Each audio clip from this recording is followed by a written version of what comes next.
Hello বন্ধুরা, তোমরা দেখতে পাচ্ছ আমার শুভ আর্ট গ্যালারিতে অঙ্কিত একটি সাধারণ ছবি, যেখানে দেখানো হয়েছে কিভাবে একটি প্রাকৃতিক সৌন্দর্যময় ছবি ফুটে ওঠে। প্রথমে ছবিটিতে একটি বাচ্চাদের জন্য সহজে ঘর অঙ্কন করে দেখানো হলো, যে ঘরটি খুব সহজ সরলভাবে অঙ্কন করা হয়েছে, যেখানে একটি চাল, একটি দরজা এবং দুটি জানালা। যে জানালাগুলি সেই ঘরটার মধ্যে ভালো শুষ্ক বাতাস খেলে তার জন্য বানানো হয়েছে, এবং তার উপরে টালির চাউনি। ঘরের দুপাশে দুটি দাগ দিয়ে আন্ডারলাইন করা হয়েছে, এবং যে ঘরটি হয়েছে বা তার বারান্দার সামনে একটি ছোট জলাশয় আছে। সেই জলাশয়ে একটি নৌকা ভেসে বেড়াচ্ছে।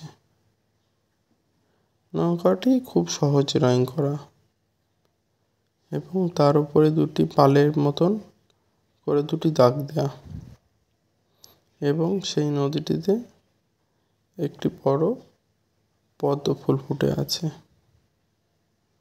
পদ্ম ফুল তোমরা বিভিন্নভাবে আঁকতে পারো, WM বিভিন্নভাবে। পদ্ম ফুলটা আরও শোভা পায় এই ছবিতে।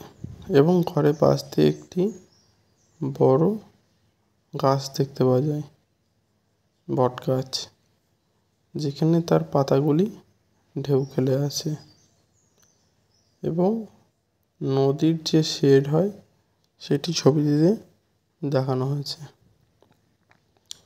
ঘরের উপর দিয়ে কিছু পাখি উড়ে যেতে দেখানো হয়েছে, যেগুলি সকাল ও বিকেল দুইবারই ফুটে ওঠে।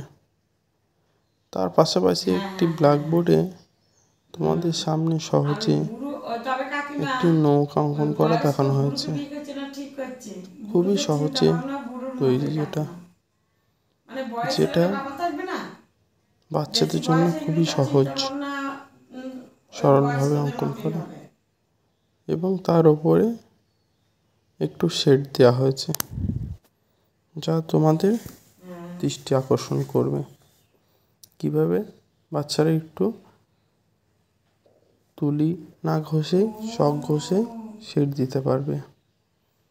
তার উপরেও সেই পালের মতন দুটি দাগ দেওয়া, এবং যেটি নৌকা চালনা করবে অর্থাৎ হাল, সেটি দেখানো হয়েছে, যাতে নৌকাটির দিক কোন দিক নির্ণয় করে তা তোমরা বুঝতে পারো। এবং আমার এই আঁকা ছবিগুলি কেমন হয়েছে অবশ্যই তোমরা কমেন্টে বলবে।